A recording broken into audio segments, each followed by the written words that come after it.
Good evening. It's Chef Brackman from India.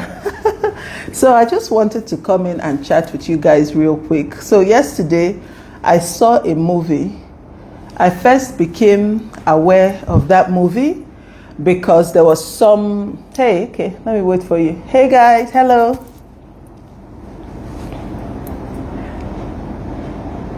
Hi Sandra. So I first became aware of that movie called Monica because there was some debate on social media whether it was organic that it was trending so much. It had 9 million views in a day, and I got curious. What's this movie about? Why is it trending? I didn't even know that the part 1 had been done a month before, and it was the release of the part 2. So it was the part 2 that was trending. So I went to find the movie, but before I went to find the movie, I'd seen a few posts talking about a wicked mother. Some people felt that the movie was over the top. Is this possible? Is it possible? Blah, blah, blah. So I went to see the movie. First of all, Uche Montana did a great job. And some people will think that movie is just a movie, that it's not possible. I'm here to tell you that these things happen more often than some of you know. Umuada, Igbo first daughters, clock it, you know. It's more common abuse that first daughters suffer, and in some families, first sons, the Diokbara, they just put too much responsibility on them. They carry everything. They carry the whole family. Hello, Shivani. Hi, how are you doing? So they carry everything. So this movie, I don't want to spoil it, so I'm not going to go into details, but there is a woman who was obviously physically, emotionally, mentally abusive to one daughter and kept exploiting her to take care of the others. And the girl just kept giving and giving and giving and giving more of herself, and nothing was ever good enough. They kept exploiting her till they almost broke her. And these are things that I have been seeing in our society. I do have some experience with it. I know a lot of people that have experienced it in a very big way. Just being exploited. It is worse in poor homes. But let's not delude ourselves that it doesn't happen in rich homes or middle class homes. It happens in a lot of homes across Nigeria and across multiple cultures. But because I'm Igbo, I will give the Igbo perspective. I have seen it a lot, especially when the family is poor.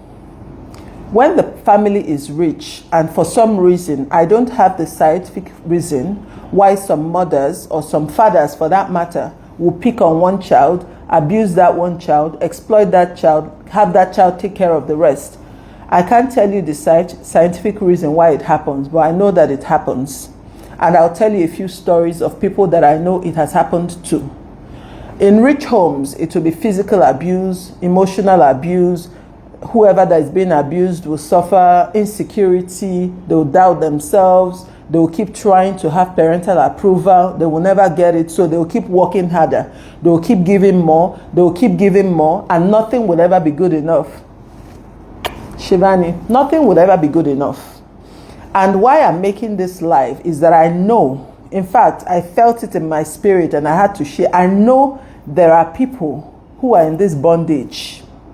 And I'm here to tell you that if you are an adult and you're earning money, so you have some degree of independence, you should start choosing yourself. Even in the plane, they tell you that you should help yourself before helping others. So I'm going to tell some stories, but my summary to you is that you should choose yourself first. Put on your oxygen mask before helping others. Children are being trafficked by even their own parents. I will tell you some stories. Even children are being trafficked in their home by their mothers. So in rich homes, they just keep telling you you're not good enough. They praise the others. So there's always this spiral. They make you work harder. You cook for the others. You pack their food. You pack their box. You take care of them. You're like Cinderella. It's like a Cinderella syndrome where you start questioning whether your parents are your parents. But it doesn't become a lot more. But when there's poverty, that is the most dangerous part of this story, like the movie. When there is poverty, one old man somewhere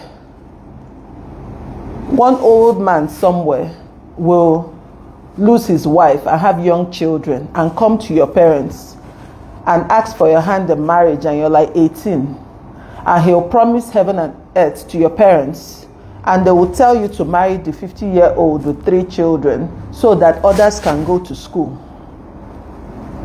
I've seen it happen to someone. So they send an 80-year-old girl off to a 50-year-old man who has 3 young children. So she's going to go there and become the caregiver of those children. She will not go to university. She will not invest in anything. She will not have money to herself. And her parents will just keep coming, collecting the tuition for the three siblings. Just keep doing this. And at some point, she has no more to give, and she will never develop, and then maybe the man will die, and all the people that she has spent resources raising will not give her back. There was a particular story that broke my heart.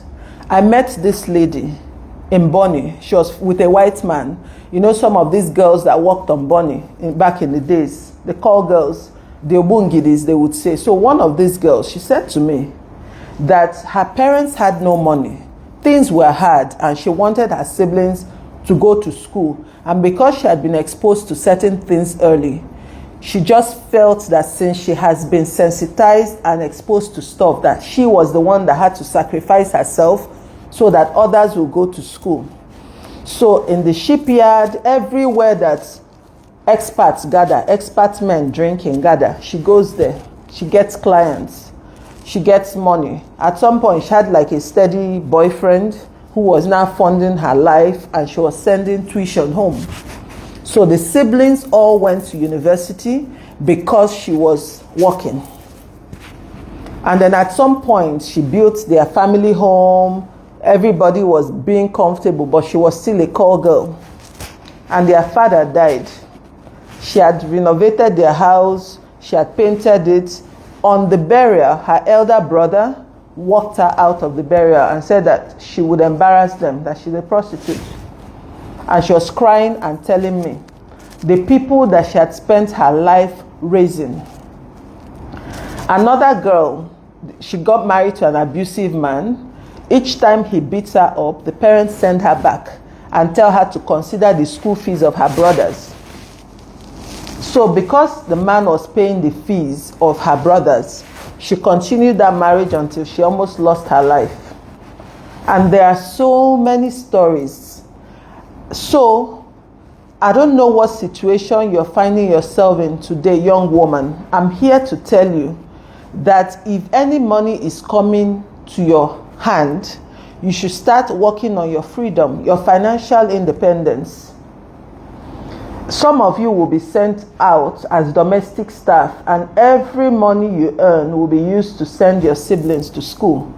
I was in Nigeria. I had 3 domestic staff, 3 young girls, and I paid them way above the minimum wage in Nigeria at the time. And I expected them to have some savings.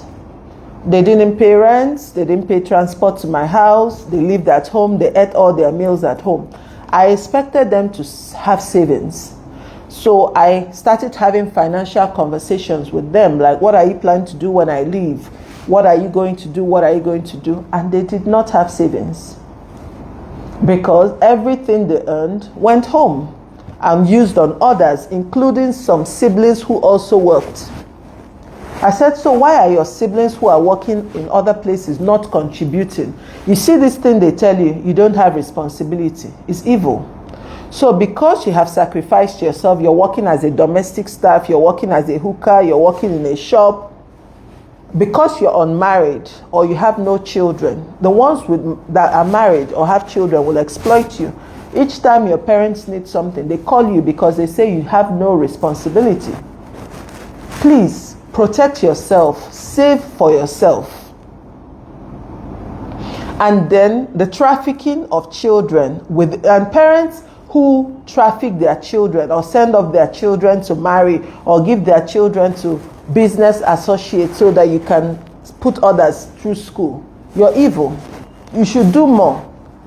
There are parents who sell their land, sell their wrapper, do a lot. If they leave some of these parents, they'll sell your kidney to put your siblings through school. They're evil. So once you're earning money and you're an adult, consider getting out of that abusive relationship. Consider yourself. You're responsible for your own life. Stop it. And if you cut that umbilical cord and save yourself, other people will step up in that house.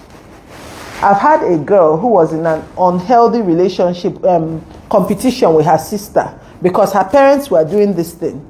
She was with a man who was abroad, and her sole focus was sending money home so that they keep pampering her, because there was just that relationship. The person that brings money home is the person that they respect. And then her husband didn't have money, so she was hustling to bring money home. And then her younger sister now married a rich man that was bringing more money. So she was always fighting with her husband to send more money home for the other siblings at home. What are parents doing? Why are you having so many children if you cannot take care of your children? What's wrong with you? And then all these ones, the parents who own like all these shops where they sell drinks and people smoke and drink there, they commit this crime well. When one of their daughters, they will now send you to carry the drink to the room of the patron. They will not tell you anything the patron wants, give them. He's paying money. You're trafficking your children for gain, and they're using that money to help others. And you that are trying to traffic, if you're an adult and the siblings, other siblings are adults, like in that movie, this girl was hustling, working hard, and they were using her money to put the others through university. If you're in university, you're an adult. So when they want to traffic you, maybe you are 4 sisters, and it's you they want to send to clients so that they'll use the money to raise others. No, you will tell your parents that the two breasts you have is what your sisters have, and all that you people have the same holes on your body. All of you will go and work it out, or nobody. Parents, please step up. Whatever you can do, do. If you want me to sell your own kidney, do. I don't know. I don't support organ sale, but that you sacrifice one child, male or female, because there are some men, when they start talking, I have spoken to some of them. I spoke to one of my male friends about this a while ago, and he said to me that givers must set the limits because takers have none. I don't know who originally came up with this phrase, but it was so profound that at some point you know that you've done your best, or that you're doing your best. You know, you will get your first job right out of youth service. They'll ask you how much is the income. You should know your people by then. So you should consider telling them a fraction of it, or not at all even. So if you have like performance bonus, travel bonus, leave allowance, you should consider telling them what's a portion so that you can save, and then save somewhere that is not easily accessible. Yes, invest in stocks, fix the deposits, put your money in something that yields money, and ignore them no matter what they say. Don't release that money. Don't do it. I know that this message is for a few ladies. I don't know you, but I watched the 2 movies yesterday, and the whole of today I was on tour, but I've thought about you. The word came to me to tell you that you should protect yourself. You should help yourself. In your account, have a savings account, like a joint account. Talk to someone who is more financially literate than me, because I don't know the specifics that you need to do, but you have to do something that you can stand, you can support yourself. I know that I did talk to a lot of these girls who were doing all this call work in Bonnie back then. And you talk to one small thing, they built hostel. So I know it was raining for them then. Some of these girls that have very exploitative parents, they will save money, they'll buy land, build hostel near university. Income will be coming. Then from that income, maybe they'll not send something home. Then they protect themselves. You know, they'll wear gold that if they have an emergency, they can sell. Because If you're working as a hooker to support your siblings through school, if you get sick, you're your own. No? I hope you know that. Then when someone even comes to marry you, they'll collect the spouse that has come for you and give your younger ones and tell the man that you're wayward. Evil people are evil. I cannot explain to you the psychology of this evil against your own offspring. And now, for the siblings who partake, there's a Ghanaian word I saw, or a coinage from a book, The Beautiful Ones Are Not Yet Born, chichidodo. A chichidodo is a bird that doesn't eat shit, but it feeds on the worms that feed on shit. They're hypocrites. They know all the bad things. They know what's bad. They don't want to do it, but they exploit the person doing it. So you siblings that are sitting by, and your sister is a call girl, and she's paying your school fees, but every time she opens her mouth in the house, you tell her off, you call her shower, your part of hell is warming up. Those of you know that only your sister is cooking, only your sister is cleaning, only your sister is carrying all the financial responsibilities, and you're refusing to go and hustle. You won't go and learn how to make hair. You won't learn how to sew. You will not learn how to make beads. You will not learn anything to also join and support yourself. You are adults with 2 legs and 2 hands. They're exploiting one of your elder siblings to put you through school. You will still want to wear the latest fashion inside that school. You still want to have the nicest hair inside that school. And you know whose blood and sweat is making it happen. Use your tongue to count your teeth today. Wherever you are on this wickedness spectrum, whether you're the mother or the father, even you're complacent, even if you're not the one meting out the abuse, but you're quiet, you're not stopping it, you're a monk. That's why I'm not reacting just to the movie and saying parent and mother abuse. It's parent abuse, because if there are 2 parents, they're both responsible. So I have said what I was sent to say to you. Protect yourself. Protect your money. Let's stop this cycle. If you don't have money, stop making children. And if you do make children, do your damnedest to support them. Whatever it is, if you need to beg, beg. If you need to borrow, borrow. If you need to carry hoe and go and work as a laborer in farm, do what you must. Stop asking, stop trying to exploit other people. I now have 5 children in my house, and every day my husband and I wake up, we think about them, we think about their future. And this is what parents should be busy with, not making one person, not trafficking one child, not overworking one child, not siphoning all the savings of one child to support the others.